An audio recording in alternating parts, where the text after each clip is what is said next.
So, welcome to Venki's Academy. Today program is special for APSI in Constable 2021 notification advanced. So, on the behalf of the demand of the aspirants, those who are preparing for SI and Constable, they are asking about how to overcome especially the current affairs and general studies part. General studies అంటూనే మనకి 600కి SI concept SI మెయిన్స్లో ఉన్నప్పటికీ language 200 marks ఉంటుంది. Language Telugu పరంగా 100, English పరంగా 100 పోతుంది. But అది మనకి స్కోరింగ్ తీసుకోరు కాబట్టి జస్ట్ క్వాలిఫైయింగ్ ఎగ్జామ్ కాబట్టి మన టార్గెట్ ఎంత, మెంటల్ ఎబిలిటీ 200 మార్క్స్కి, జనరల్ స్టడీస్ 200 మార్క్స్కి. Mental ability prescribed syllabus, bounded syllabus, they won't go beyond the syllabus. కాబట్టి 200లో మనము అట్లీస్ట్ 150 to 160 టార్గెట్ పెట్టుకునేస్తున్నాం అనుకోండి, మినిమం 160కి తగ్గకుండా. సో 180 చేసేవాళ్ళు కూడా కొంతమంది ఉంటారు, మంచి మ్యాథ్స్ గ్రిప్ ఉండేవాళ్ళు, అది పక్కన పెడతాం. జనరల్ స్టడీస్కి వచ్చేసరికి మనకి ఏమవుతుందంటే ఇక్కడ జనరల్ స్టడీస్కి వచ్చేసరికి మంచి అవగాహన, బాగా డెప్త్ అనాలిసిస్ చదివిన స్టూడెంట్స్ని మాత్రమే దీన్ని జిఎస్ పార్ట్ని మంచి స్కోర్ వస్తుంది. మరి మిగతా వాళ్ళు ఆబ్జెక్ట్ టైప్లో చదివిన వాళ్ళు అసలు స్కోరింగ్ రావట్లేదు, వాళ్ళు డెఫినెట్లీ ఫెయిల్యూర్ అవుతున్నారు జనరల్ స్టడీస్ పార్ట్లో. మంచి సబ్జెక్టివ్ స్కిల్స్, సబ్జెక్టివ్ పరంగా చదివిన వాళ్ళు వాళ్ళు గెటాన్ అయిపోతున్నారు. మరి ఈ జనరల్ స్టడీస్ వచ్చేసరికి మనకి మీకు తెలిసే ఉంటుంది, సోషల్, సైన్స్, జనరల్ సైన్స్, ఇంకా science and technology, current affairs, ఇవన్నీ మనకి ఒక ఇంపార్టెంట్ రోల్ ప్లే చేస్తుంది. ఫర్ ఎగ్జాంపుల్ సోషల్ తీసుకుంటాం. సోషల్ పరంగా వచ్చేసరికి మనకి ఫస్ట్ మేజర్ పోర్షన్ ఏంటంటే మీకు తెలిసే ఉంటుంది, హిస్టరీ పార్ట్ 35 మార్క్స్కి ఇస్తుంటాడు మినిమం. అలాగే మనకి నెక్స్ట్ కాన్సెప్ట్ ప్రయారిటీకి వచ్చేసరికి మనకి ఇండియన్ పాలిటీ పరంగా మనకి మ్యాక్సిమము నెక్స్ట్ తర్వాత మనకి ఏంటంటే జాగ్రఫీ తర్వాత మనకి ఎకానమీ పార్ట్. సో దాని తర్వాత మనకి general science, physics, chemistry, biology, botany, zoology మొత్తం ఓవరాల్గా. దాని తర్వాత మనకి వచ్చే కాన్సెప్ట్ ఏంటంటే science and technology, major portion 35 to 40 ఉంటుంది ఓవరాల్గా. So science and technology part అనమాట. నెక్స్ట్ వచ్చేసరికి మనకి major portion current affairs plays a vital role. ఈ కరెంట్ అఫైర్స్ వచ్చేసరికి అభ్యర్థులు ఓవరాల్గా ఏంటంటే ఇక్కడికి వచ్చేసరికి జాక్ పాట్ అంతే, చదివింది వస్తే వచ్చినట్టు, లేదంటే లేదనమాట. అంటే వాళ్ళు చదివే విధానము బేసిక్గా తీసుకునేసరికి మనకి ఎందుకు ఈ కరెంట్ అఫైర్స్ని స్టూడెంట్ అనేవాడు అనలైజ్ చేయలేకుండా పోతున్నాడు, ఏ అంశాలపైన కరెంట్ అఫైర్స్ అనేది ఉంటుంది, అసలు కరెంట్ అఫైర్స్ని ఎలా చదవాలి. ఫస్ట్ మెయిన్ అంటే ఈరోజు ఈ వీడియో దేనికోసం అంటే కరెంట్ అఫైర్స్ ఎలా చదవాలి. ఫస్ట్ కరెంట్ అఫైర్స్ని మనము ఏ అంశాలపైన మనకి ఎగ్జామ్ పాయింట్ ఆఫ్ వ్యూ అడుగుతాడు. నెక్స్ట్ ఈ కరెంట్ అఫైర్స్ని ఈరోజు ఎప్పటికైనా సరే ఏ ఎగ్జామ్స్, స్టేట్ లెవెల్ కావచ్చు, లేదంటే బ్యాంక్స్ కావచ్చు, ఎస్ఐ కావచ్చు, బ్యాంక్స్ కావచ్చు, ఎస్ఎస్సి కావచ్చు, ఏ అంశాలపైన కరెంట్ అఫైర్స్ని ఫోకస్ పెడుతున్నాడు అనేది ఫస్ట్ మనకి ఒక అవేర్నెస్ అనేది, అంటే అవగాహన అనేది లేకపోవడం మెయిన్ కంటెంట్ ఇక్కడ. మరి స్టాక్ జీకే అంటే ఏంది, ఈ కరెంట్ అఫైర్స్లో స్టాక్ జీకే ఉంటుందా ఉండదా? సో ఇట్లాంటివన్నీ క్వశ్చన్స్. కరెంట్ అఫైర్స్లో స్టాక్ జీకే ఉంటుంది, అసలు స్టాక్ జీకే ఇస్తాడు ఇవ్వడా, ఇలాంటివన్నీ క్వశ్చన్స్ మనకి రేజ్ అవుతుంటాయి. చదివే విధానంలోనే అసలు ఒక ఆస్పిరెంట్కి కరెక్ట్ వే ఆఫ్ అప్రోచింగ్ లేదనమాట. ఆ ఎఫెక్ట్ ఏంటంటే మార్క్స్ పైన ఇంపాక్ట్ చూపిస్తూ ఉంటుంది. మరి ఏం చేయాలి, how to overcomes this current affairs. Current affairs అంటే మామూలుగా అంటూ ఉంటారు స్టూడెంట్స్, మామూలుగా లెక్చరర్స్ చెప్తూ ఉంటారు, అయ్యా ఒక 6 months ఎగ్జామ్కి ముందు ఒక 6 months కరెంట్ అఫైర్స్ చదివేసే అంటారు. ఒక 6 months కరెంట్ అఫైర్స్ చదివేసే, లేదంటే ఒక 3 months చదువు, ఒక 4 months చదువు అంటుంటారు. అంటే వాళ్ళ ఇష్టం అనమాట. 6 months, 4 months, లేదంటే 5 months ఇట్లా వాళ్ళే ప్రిస్క్రైబ్ చేసుకుని చదివేమంటారు. ఇంకేముంది, ఒక బుక్ కొనుక్కుంటాడు ఆబ్జెక్ట్ టైపు ఆస్పిరెంట్ అనేవాడు, తీసుకునేసి ఒక 4 months, 3 months కరెంట్ అఫైర్స్ చదివేసి కాలర్ వేసుకుంటే ఎగ్జామ్ పోతాడు. తెర చూస్తే అక్కడ ఆయన చదివిన క్వశ్చన్స్ మ్యాక్సిమము రావచ్చు, రాకపోవచ్చు అనుకున్నది. నెక్స్ట్ అందుకే ఏంటంటే అక్కడికి వచ్చేసరికి అభ్యర్థి డీలా పడిపోతున్నాడు. సో మరి ఏం చేయాలి, అసలు కరెంట్ అఫైర్స్లో ఎన్ని రకాలు ఉన్నాయి, చదివే విధానం ఎట్లా? మెయిన్ థింగ్ ఏంటంటే ఇక్కడ కరెంట్ అఫైర్స్కి సబ్జెక్ట్ ప్రిస్క్రైబ్డ్ సిలబస్ లేకపోవడం ఫస్ట్ మెయిన్ పాయింట్. ఎందుకు స్టూడెంట్ అనేవాడు అవేర్నెస్ రావట్లేదంటే సబ్జెక్ట్ ప్రిస్క్రైబ్డ్ సిలబస్ అంటే నిర్ణీత సబ్జెక్టు లేకుండా పోవడం. ఇప్పుడు ఫర్ ఎగ్జాంపుల్ జియోగ్రఫీ ఉంది, ఒక 13 కంటెంట్స్ ఉన్నాయి. ఆ 13 కంటెంట్స్ తెలుసు కాబట్టి ప్రిస్క్రైబ్డ్ సిలబస్ అది, బౌండెడ్ సిలబస్. పాలిటీ ఉంది, ఒక 12 చాప్టర్స్ ఉన్నాయి. 12 నుంచి 14 చాప్టర్స్, దాన్ని ఓవరాల్గా బౌండెడ్ సిలబస్. బట్ ఇక్కడ కరెంట్ అఫైర్స్ వచ్చేసరికి ప్రిస్క్రైబ్డ్ సిలబస్ లేకపోవడం, కరెక్ట్గా బౌండెడ్ సిలబస్ లేకపోవడం, ఫస్ట్ స్టూడెంట్ అనేవాడు దానిపైన అవగాహన లేకపోవడం. ప్రిస్క్రైబ్డ్ సిలబస్ ఇక్కడ ఉండదు కరెంట్ అఫైర్స్కి, బౌండరీస్ ఉండవు. మరి అలాంటప్పుడు ఏం చేయాలి, ఏ అంశాలపైన చదవాలి? మనం ఇప్పుడు ఈ కరెంట్ అఫైర్స్ అనేది దేనిపైన ఇస్తారంటే, ఇప్పుడు ఫర్ ఎగ్జాంపుల్ మనకి ఉండే కంటెంట్స్ ఏవైతే ఉన్నాయో, ఫర్ ఎగ్జాంపుల్ సోషల్ తీసుకుంటాం, పాలిటీ ఉంది, జియోగ్రఫీ ఉంది, హిస్టరీ ఉంది, ఎకానమీ ఉంది. పాలిటీ పైన కరెంట్ అఫైర్స్ ఉంటాయి, హిస్టరీ పైన కరెంట్ అఫైర్స్ ఉంటాయి, జియోగ్రఫీ పైన ఉంటాయి, economic related questions current affairs. మనకి ఏవైతే ఉన్న కంటెంట్స్ ఉన్నాయో దానిపైన అన్నీ ఉంటాయి. సైన్స్ పరంగా వచ్చేసరికి, సైన్స్ అండ్ టెక్నాలజీ వచ్చేసరికి, సైన్స్ అండ్ టెక్నాలజీకి పరంగా మనకి కరెంట్ అఫైర్స్ ఉంటాయి. జనరల్గా ఏంటంటే ఏమేమి చదవాలి సార్? ఫస్ట్ మామూలుగా ఏంటంటే నేను చెప్పాను ఆల్రెడీ, కరెంట్ అఫైర్స్ అనేది సపరేట్ ఏం కాదండి. ప్రతిరోజు డైలీ న్యూస్ పేపర్స్ చదివితే చాలు అని చెప్పాను. ఈరోజు సివిల్స్ కూడా నేను చెప్తున్నాను, ఢిల్లీకో హైదరాబాద్కో వెళ్ళి చాలామంది, అంటే ఢిల్లీకి వెళ్ళి హైదరాబాద్కి వెళ్ళి కోచింగ్ తీసుకునే వాళ్ళు ఎంతోమంది ఉన్నారు, జాబ్స్ కొడుతున్నారు, అది వేరే విషయం అనుకోండి, ఐఏఎస్ కావచ్చు, ఐపీఎస్ కావచ్చు. బట్ ఈ కరెంట్ అఫైర్స్ వచ్చేసరికి ఈ డైలీ పేపర్స్, న్యూస్ పేపర్స్ తనకి నన్ను చదవడం. ఇప్పుడు డైలీ పేపర్స్, న్యూస్ పేపర్ చదవమంటే ఒక 4 పేపర్లు చదవమని చెప్పు కాదు, ఏదైనా ఒక పేపర్ తీసుకోండి చాలు, ఒక పేపర్ని కంటెంట్. ఇప్పుడు ఫర్ ఎగ్జాంపుల్ న్యూస్ పేపర్ తీసుకున్నాం, న్యూస్ పేపర్లో మనం చదవాల్సిన అంశాలు ఏంది, ఎలా చదవాలనేది మనకి ఎగ్జామ్ పాయింట్ ఆఫ్ వ్యూ ఎలా అడుగుతాడు. ఫర్ ఎగ్జాంపుల్ ఒక కాన్సెప్ట్, న్యూస్ పేపర్స్ మనకి ఏ విధంగా ఉపయోగపడతాయి ఈ కరెంట్ అఫైర్స్లో, న్యూస్ పేపర్ చదివితే చాలండి అని అంటున్నా, ఒక కాన్సెప్ట్. ఇంకా ఉన్నాయనుకున్నా, అది వేరే విషయం. మరి న్యూస్ పేపర్ ఏం చదవాలి సార్? జాతీయ, అంతర్జాతీయ అంశాలు, జాతీయ అంశాలు, రాష్ట్రీయ అంటే ప్రాంతీయ అంశాలు, ఇవన్నీ ఫస్ట్ మనకు వచ్చేస్తాయి. అలాగే వ్యక్తులు, అపాయింట్మెంట్స్, అంటే ఏ వ్యక్తి ఎక్కడ అపాయింట్మెంట్ అయ్యాడు, క్రీడలు, జాతీయ క్రీడలకు సంబంధించింది, నేషనల్, ఇంటర్నేషనల్ సంబంధించింది క్రీడలు.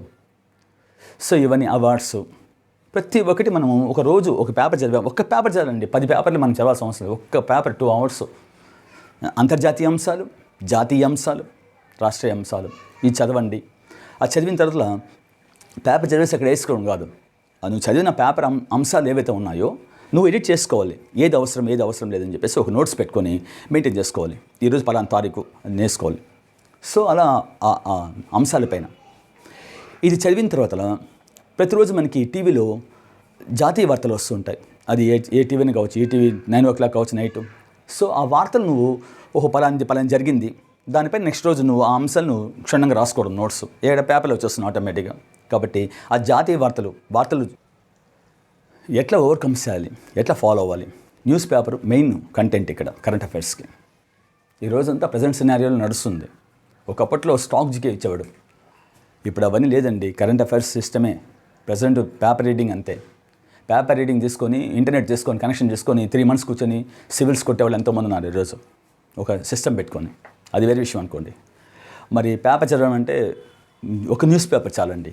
10 రకాల న్యూస్ పేపర్లు వేసుకొని ఏది రాసుకోకుండా, కంటెంట్ ఏమి ఐడియా రాకుండా, ఆ న్యూస్ పేపర్ చదివిన దాన్ని మనము అంతర్జాతీయ అంశాలు, జాతీయ అంశాలు దానికి ప్రయారిటీ ఇచ్చి రాసుకుంటూ, రాష్ట్రీయ అంశాలు దానికి సంబంధించి రాసుకొని, ఇంటర్నేషనల్ మామూలుగా వ్యక్తులు ఆ నామినేటెడ్, నెక్స్ట్ క్రీడా వార్తలు అది రాసుకుంటే ఆ రోజుకి అయిపోతుంది.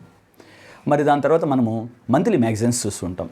10 రకాల మ్యాగజైన్స్ తీసుకోవడం కాదు మ్యాగజైన్స్ చదవడం అంటే. చాలామంది చూస్తూ ఉంటాం, మార్కెట్లో 10 రకాలు వచ్చినాక 10 రకాలు మ్యాగజైన్ వేసుకుంటాడు, నెత్తిన వేసుకుంటాడు. ఇంకో అది చాలా కాకుండా పక్కన ఇన్స్టిట్యూట్ మెటీరియల్ ఉంటాయి, ఒక 10 రకాల మెటీరియల్ జెరాక్స్ వేసుకుంటారు.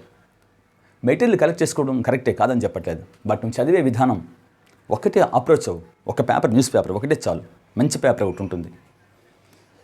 రాజకీయ అంశాలకి తావు లేకుండా న్యూట్రల్గా ఉండే ఒక పేపర్ ఉంటుంది, తెలుగు పేపర్, ఏదైనా ఎంచుకోండి ఒకటి మంచిది. అలాగే ఇప్పుడు ఫర్ ఎగ్జాంపుల్ మ్యాగజైన్ ఉంది, షైన్ ఇండియా కావచ్చు, ఇట్లాంటివి ఇంకా ఉంటాయి. ఒక్కటి తీసుకోండి చాలు, మంత్లీ ఒకటే దాన్ని ఫాలో అవ్వండి. ఎందుకంటే వాళ్ళు నిర్దిష్టంగా ప్రణాళిక చేసుకుని చేస్తూ ఉంటారు.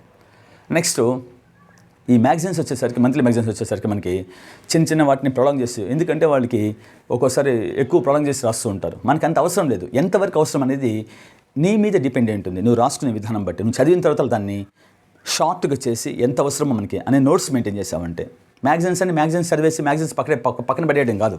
చదివిన తర్వాత నువ్వు ఎడిట్ చేసుకో ఉంటుంది నీ యొక్క capability. If you make edit, ఎప్పుడైతే నువ్వు ఎడిట్ చేస్తావో ఆ కాన్సెప్ట్ని, as you can become current అఫైర్స్ని డామినేట్ చేసిన లెక్క. అది పక్కన పెడతాం. ఎలా చదివేది నేను మళ్ళీ చెప్తాను. మరి ఎందుకు ఇక్కడ కరెంట్ అఫైర్స్ని స్కోరింగ్ చేసుకోలేకపోతున్నారు అభ్యర్థులు? అవగాహన లోపం ఒకటే. ఏంది ఆ అవగాహన లోపం?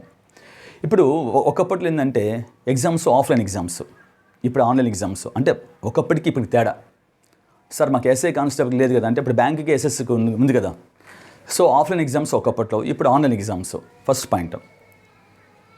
నెక్స్ట్ ఏంటంటే ఒకప్పట్లో నెగిటివ్ మార్క్స్ ఉండేది కాదు, ఇప్పుడు నెగిటివ్ మార్క్స్ ఉన్నాయి 2. నెక్స్ట్ మూడోది ఏంటంటే ఒకప్పట్లో టైం ఎక్కువ ఉండేది, క్వశ్చన్స్ తక్కువ ఉండేది. ఇప్పుడు క్వశ్చన్స్ ఎక్కువ, టైం తక్కువ, time factor.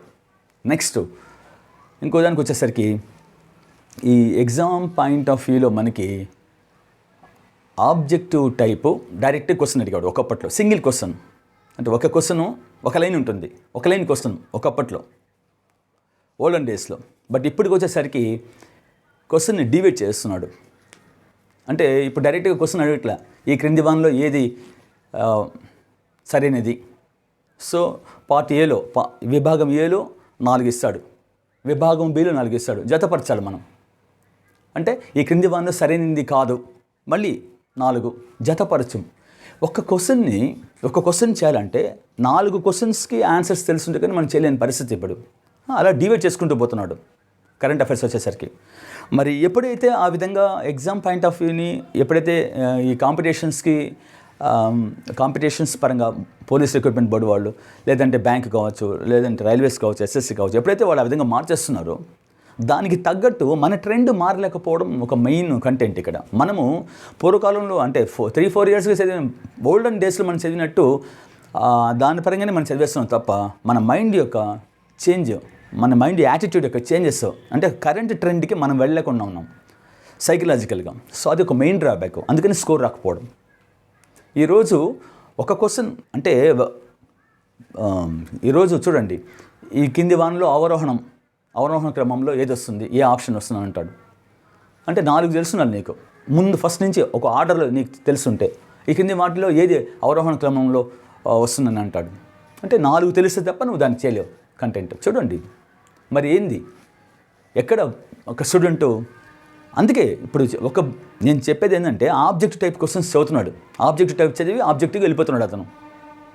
So he's not selecting for selections. మెయిన్కి వచ్చేసరికి స్కోరింగ్ లేకుండా పోతుంది అతను. బై బిట్ ఎక్కడైనా లక్కు తగులుతాడు కానీ సబ్జెక్ట్ పరంగా ఎవరైతే చదువుతున్నాడో వాళ్ళకే వస్తున్నారు. సో కాబట్టి నేను ఓల్డ్ ట్రెండ్ వేరు, ప్రజెంట్ ట్రెండ్ వేరు. సో దానికి అనుగుణంగా కూడా లెక్చరర్స్ కోచింగ్ సెంటర్స్లో పిల్లలకి అవగాహన ఇవ్వకపోవడం ఒక మెయిన్ డ్రాబ్యాక్. చదివేయండి కరెంట్ అఫైర్స్ 6 months మ్యాగజైన్స్ తీసుకుని చదివేసి అంటాడు. 6 months మ్యాగజైన్స్లో ఎంత ఒక్కొక్క మ్యాగజైన్ 1 monthకి ఎంతో ఒక 100 పేజీలు 150 పేజీలు ఇస్తాడు. ఆ 150 పేజీలు మనం చదవగలుగుతాం. 100 పేజీలు చెప్పండి, నువ్వు దాని చదివి మళ్ళీ ఎడిట్ చేసుకోవాలి, 10 రకాలు వేసుకుంటాను మళ్ళీ. సో అది కాదు, ఒక్కటి చాలు. ఒక మంత్కి ఒక మ్యాగజైన్ ఫాలో అవ్వండి చాలు. అంటే ఒక స్టూడెంట్ అయిన పర్సన్ కరెంట్ అఫైర్స్ని ఇన్స్టంటేనియస్గా చదివేసి ఇన్స్టెంట్స్ని జాబ్ కొట్టేసి వెళ్ళిపోతాం అనుకుంటున్నాడు. ఇప్పుడే కాంపిటీషన్స్లో ఒక పోస్ట్కి దాదాపు 1200 మెంబర్స్ నుంచి 1500 మెంబర్స్ ఫిలిమ్స్కి రాస్తున్నారు. ఇలాంటప్పుడు నువ్వు ఇన్స్టెంట్గా చదివేసి జాబ్ కొట్టడం అనేది ఎంతవరకు అది నీకు ఉపయోగపడుతుంది స్కోరింగ్లో? First point. మరి మనకి ఇక్కడ సోషల్ సైన్స్ ఉన్నాయి. సోషల్లో మనకి కరెంట్ అఫైర్స్ ఎలా ఇస్తాడు? జనరల్గా సోషల్ పైన ఎక్కువ ఇస్తుంటాడు కరెంట్ అఫైర్స్. అది పాలిటీ కావచ్చు, జియోగ్రఫికల్ నామ్స్ కావచ్చు, ఎకానమీ పరంగా కావచ్చు, ఇట్లా సైన్స్ అండ్ టెక్నాలజీ పార్ట్ కావచ్చు, ఎలా ఇస్తాడు. సో పాలిటీ పరంగా చూసుకుంటాం. ఫర్ ఎగ్జాంపుల్ మన ఏపీ స్టేటు ఎలక్షన్ కమిషన్ అనుకుంటాం. సో ఇప్పుడు మారారు కొత్తగా నీలం సాహ్ని. ఇంతకుముందు మనకి ఆమె సెక్రటరీగా ఉన్నారు, సిఎస్గా ఉన్నారు. ఎప్పుడైతే ఆమె వ్యక్తి అంటే కొంతమంది కరెంట్ అఫైర్స్ని జీకేతో లింక్ చేసి చెప్తూ ఉంటారు. అంటే జనరల్ కరెంట్ అఫైర్స్ ఒక కాన్సెప్ట్ ఉంది, టాపిక్ వైజ్ కరెంట్ అఫైర్స్ ఒకటి ఉంది. మామూలుగా కోచింగ్ సెంటర్స్లో టాపిక్ వైజ్ కరెంట్ అఫైర్స్ చెప్తూ ఉంటారు. జనరల్గా ఏ టాపిక్ చెప్తుంటారో ఆ టాపిక్ సంబంధించిన కరెంట్ అఫైర్స్ని రాసుకోండి అయ్యే టాపిక్స్ అని చెప్పేసి చెప్తుంటారు కరెంట్ అఫైర్స్ కోచింగ్ సెంటర్స్లో. బట్ జనరల్కి వచ్చేసరికి ఎప్పుడు కానీ ఈ పేపర్స్ చదవడం, మనం ఓన్గా చదవడం అయితే జనరల్ కరెంట్ అఫైర్స్ టాపిక్స్ జనరల్గా చదువుతుంటారు కరెంట్ అఫైర్స్. అలా కాకుండా నిర్దిష్టమైన ఏరియాస్ ఉంటాయి ఇక్కడ. కొన్ని ఏరియాస్ ఉంటాయి. నేను చెప్పా కదా, జాతీయ అంశాలు, అంతర్జాతీయ అంశాలు, లేదు ప్రాంతీయ అంశాలు, రాష్ట్ర సంబంధించిన అంశాలు, ఈ వ్యక్తులు, అపాయింట్మెంట్లు, అలాగే పాలిటీ పరంగా క్వశ్చన్స్ ఏం అడుగుతాడు. పాలిటీ ఉంది మనకి, పాలిటీలో మామూలుగా మార్క్స్ ఉంటాయి. అది కాకుండా పాలిటీలో కరెంట్ అఫైర్స్ ఎలా అడుగుతాడు. ఇప్పుడు కమిషన్ అని చెప్పాం. ఇప్పుడు నీలం సాహ్ని, ఈమె ఎలక్షన్ కమిషన్ ఏపీ రాష్ట్ర ఎలక్షన్ కమిషన్ చైర్మన్. ఇప్పుడు అంటూనే మనము ఎలక్షన్ కమిషన్ గురించి ఫస్ట్ తెలుసుకోవాలి. అంశాలు పొలిటికల్గా, కరెంట్ అఫైర్స్, ఎలక్షన్ కమిషన్ ఎప్పుడు స్టార్ట్ అయింది, జాతీయ ఎలక్షన్ కమిషన్ ఎవరు, ఈయన ఎన్నో వాడు, ఇంతకుముందుకు ఎంతమంది అయ్యారు, ఈయన ఇప్పుడు ప్రెసిడెంట్ ఉండే ఈ ఎలక్షన్ కమిషన్ చైర్మన్ ఏ రాష్ట్రానికి సంబంధించిన వాడు, ఇలాంటివన్నీ క్వశ్చన్స్ మనకి రిలేటెడ్గా చదవాలి. అంటే సబ్జెక్ట్ని పేపర్ చదివేస్తున్నారు తప్ప ఆ చదివిన అంశాన్ని ఏ కోణంలో క్వశ్చన్ అడిగే పాసిబిలిటీ అని కూడా మనమే థింక్ చేసుకోవాలి. అంటే మనమే ఎడిట్ చేసుకోవాలి. చదివేస్తున్నాడు 4 రోజుల తర్వాత మర్చిపోతున్నాడు, సార్ మళ్ళీ మర్చిపోతున్నాడు సార్, ఏం చేయాలి సార్ అని ఫోన్ చేస్తుంటారు పిల్లలు. So by using my bitter experience more than 27 years in this competitive field, so ఎవరైనా సరే జనరల్ స్టడీస్కి వచ్చేసరికి ఈ మాట మనం వింటూ ఉంటాం. చదివామండి, మళ్ళీ గుర్తు రావట్లేదు, మళ్ళీ చూస్తే గుర్తు వస్తానే, మళ్ళీ రావట్లేదు అంటే, నువ్వు చదివేటప్పుడు అంశంలో చదువుకుంటూ వెళ్ళిపోవడం కాదు గొప్ప, చదివిన తర్వాత దాన్ని ఎడిట్ చేసుకోవాలా. అంటే ఈ అంశాన్ని ఏ టైప్లో క్వశ్చన్ అడిగే పాసిబిలిటీ ఉంది. ఇప్పుడు ఫర్ ఎగ్జాంపుల్ కమిటీస్ ఉన్నాయి. ఎలక్షన్ కమిషన్స్ అంటే కమిషన్ పైన ఎలక్షన్ కమిషన్ కాదు, బీసీ కమిషన్ ఉంది, SC/ST కమిషన్ ఉంది, దానికి సంబంధించిన క్వశ్చన్స్, కమిషన్స్ పైన మ్యాక్సిమం క్వశ్చన్స్ అడుగుతుంటాడు. అలాగే కమిటీస్ ఉన్నాయి, నెంబర్ ఆఫ్ కమిటీస్, ఆ కమిటీస్ పైన నెంబర్ ఆఫ్ క్వశ్చన్స్ అడుగుతూ ఉంటాడు మనకి. మరి ఇలాంటివన్నీ ఫర్ ఎగ్జాంపుల్ 370 ఆర్టికల్ రద్దు చేశారు కాశ్మీర్లో. మరి దానిపైన అడగడా అంటే నువ్వు చెప్పావు 6 months కరెంట్ అఫైర్స్ చూసుకోమని చెప్పావు ఒక స్టూడెంట్కి. 6 months చూసుకుంటాడు, బాగానే ఉంది. 370 లాస్ట్ ఇయర్ రద్దు చేశాడు. లాస్ట్ ఇయర్ ఎగ్జామ్ లేదు, మరి ఇయర్ ఎగ్జామ్ ఉంది police recruitment board. Last year అంశాలు కూడా తీసుకొచ్చి పెడతాడు. మరి ఎన్ని నెలలు చదవాలి సార్ మేము కరెంట్ అఫైర్స్ అంటే? చదువు, 1 సంవత్సరం పైన ఉండే చదువు. కొన్ని వాటికైతే 2 years బ్యాక్ కూడా ఇస్తారు, కొన్ని వాటికైతే 1 year బ్యాక్ నుంచి చదవయ్యా. ఏం ఉద్యోగం కావాలి కదా, లక్షల మంది రాస్తుంటారు, 1000 మంది. నీకెట్లా రాస్తుంది జాబ్ రావాలంటే ఏం చేయాలి నువ్వు? అందరిలాగా 3 నెలలు 6 నెలలు చదువుతావా? చదివేసి ఇన్స్టెంట్గా ఒక బుక్ చదివేసి వదిలేస్తావా ఆబ్జెక్ట్ టైప్లో? కాదు, అది కాదు. మంచి అవగాహన రావాలి నీకు సబ్జెక్ట్ పైన, ఫస్ట్ ఏ అంశాల పైన ఇస్తున్నాడని. ఆ అంశాలు నీకు ఫస్ట్ అవగాహన లేకుండా ఏదో ఒక బిట్టు ఆబ్జెక్ట్ టైప్ చదివేస్తే ఎలా వస్తుంది చెప్పండి? రాదు. So that is no contract of fact. మరి ఈ కరెంట్ అఫైర్స్ 370 ఆర్టికల్ రద్దు పైన దానిపైన క్వశ్చన్ అడుగుతాడు ఖచ్చితంగా. ఎందుకంటే అంతవరకు ఎగ్జామ్ జరగలేదు, ఖచ్చితంగా ఉంటుంది దానిపైన. మరి చదవాలి దానిపైన. 370 ఆర్టికల్ అంటే ఏంది, ఎందుకు ఇది ఎవరు ఇంపోజ్ చేస్తారు, ఎందుకు రద్దు చేయబడింది, ఏ పర్పస్ పైన చేశారు, ఇవన్నీ చదవాల్సి వస్తుంది నువ్వు. దానిపైన ఉండే అంశాలన్నీ పాలిటీ అంశాలు. అలాగే సిటిజన్ అమెండ్మెంట్ యాక్ట్, సో ఇవి, సో ఈ యాక్ట్ కూడా ఉంది, దీనిపైన నువ్వు చదవాల్సి వస్తుంది. అంటే ఇవన్నీ పాలిటిక్స్ సంబంధించింది. అలాగే బార్డర్ ఇష్యూస్ ఉన్నాయి, అలాగే international border issues, India China, అలాగే పాలస్తీనా, ఫర్ ఎగ్జాంపుల్ పాలస్తీనా ఇజ్రాయిల్, అంటే ఇవన్నీ బార్డర్ సమస్యలు. ఇప్పుడు ఫర్ ఎగ్జాంపుల్ చైనా తీసుకునేసరికి మనకి ఇప్పుడు తూర్పు లడాఖ్లో వాళ్ళు సైన్యాన్ని మోహరించారు. ఇలాంటివన్నీ ఇంటర్నేషనల్ బార్డర్ ఇష్యూస్. అలాగే మన స్టేటు, అలాగే ఇంటర్నేషనల్ నదీ జలాల వివాదాలు చాలా ఉన్నాయి, బ్రహ్మపుత్ర కానీ ఇట్లాంటివన్నీ ఉన్నాయి. అలాగే రాష్ట్రీయ జల వివాదాలు, కావేరీ డిస్ప్యూట్స్, గోదావరి డిస్ప్యూట్స్, ఇట్లాంటివన్నీ ఉంటాయి. సో ఇంటర్నేషనల్ సంబంధించిన, పాలిటిక్స్ సంబంధించిన అనమాట. మరి ఇటువంటివన్నీ మనకి పాలిటిక్స్ సంబంధించి ఉంటాయి కరెంట్ అఫైర్స్. మరి ఎకానమీకి సంబంధించి క్వశ్చన్స్ ఎలా ఉంటాయి, ఎకానమీకి సంబంధించి, ఇండియన్ ఎకానమీకి సంబంధించి ఎలా ఉంటాయి కరెంట్ అఫైర్స్ అంటే ఇప్పుడు ప్రజెంట్ జరిగే ఇష్యూసే కదా. ఇప్పుడు ఫర్ ఎగ్జాంపుల్ కరోనా అని మనకి ప్రజెంట్ మెయిన్ ఇష్యూ. ఈ కరోనా బేస్ చేసి ఇండియన్ ఎకానమీ రోజు కుంటుపడిపోయింది. మనకి ఎకానమీ అంటేనే మనకి వచ్చేది per capita, gross domestic product, స్థూల జాతీయ ఉత్పత్తి, నేషనల్ నెట్ ప్రోడక్ట్, ఇలా గ్రోత్ రేటు, ఇవన్నీ వచ్చేసరికి మారిపోతాయి. ఎందుకంటే ఎకానమీ స్టాగ్నెంట్, అంటే మనీ ఫ్లో జరగదు కాబట్టి ఇవన్నీ అంశాలు మనకి. ఈ అంశాలు మనం క్వశ్చన్స్ అడిగే ఎగ్జామ్లో ఎలా ఉంటుంది. సో ఇప్పుడు ఫర్ ఎగ్జాంపుల్ ఈ బ్యాంకింగు, ప్రైవేటేషను, నెక్స్ట్ డిస్ఇన్వెస్ట్మెంట్స్ ప్రోగ్రామ్స్, ఇవన్నీ జరుగుతున్నాయి. అలాగే ఈ కరోనాకి మన భారత ప్రధాని అంటే ఎన్డీఏ గవర్నమెంటు ఈరోజు మనకి ఆత్మనిర్భర్ భారత్ ప్రోగ్రామ్ ఎకానమీ పరంగా ఇప్పుడు మనకి ఎన్డీఏ గవర్నమెంటు ఆత్మనిర్భర్ భారత్ అనేసి ఒక స్కీమ్ పెట్టి 20 లక్షల కోట్లు డిఫరెంట్ సెక్టార్స్కి స్కీమ్స్ లాగా ప్రకటించింది. ఇవన్నీ మనకి జాతీయ అంశాల్లో ఎకానమీకి సంబంధించి రిలేటెడ్. అలాగే సైన్స్ అండ్ టెక్నాలజీకి సంబంధించింది.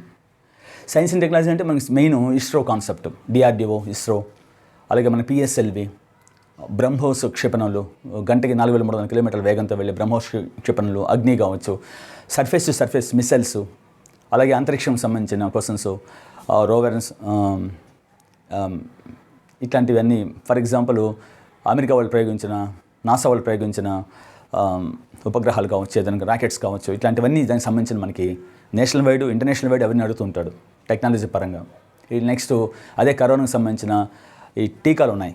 ఏ దేశాలు ఏ ట్యాబ్లెట్స్, ఈ మందు దేనికి ఉపయోగపడుతుంది, అలాగే టీకాలకు సంబంధించిన సైన్స్ అండ్ టెక్నాలజీ పరంగా. అంటే ప్రతి ఒక్కటి మనకి జాగ్రఫికల్ పరంగా కావచ్చు, పాలిటీ పరంగా కావచ్చు, ఎకానమీ పరంగా కావచ్చు, మనకి ఏవైతే మామూలు క్వశ్చన్స్ అడుగుతాడో పాటు కరెంట్ అఫైర్స్ కూడా మనకి జనరల్గా అడుగుతూ ఉంటాడు. మరి ఆ అంశాలు మనము ఎట్లా ఉంటుంది అడిగే విధానం అనేది మనకి మనం ఎడిట్ చేసుకోవాలి. పేపర్ చదివినంత మాత్రం కాదండి. సో కానీ ఇట్లాంటివన్నీ నేను ఇంకా మీకు దీనికి సంబంధించిన అంశాలు నెక్స్ట్ వీడియోలో అప్లోడ్ చేస్తాము. జస్ట్ ఇది ఊరికి ఒక ఐడియా కోసం మాత్రమే కరెంట్ అఫైర్స్ ఎలా ఉంది.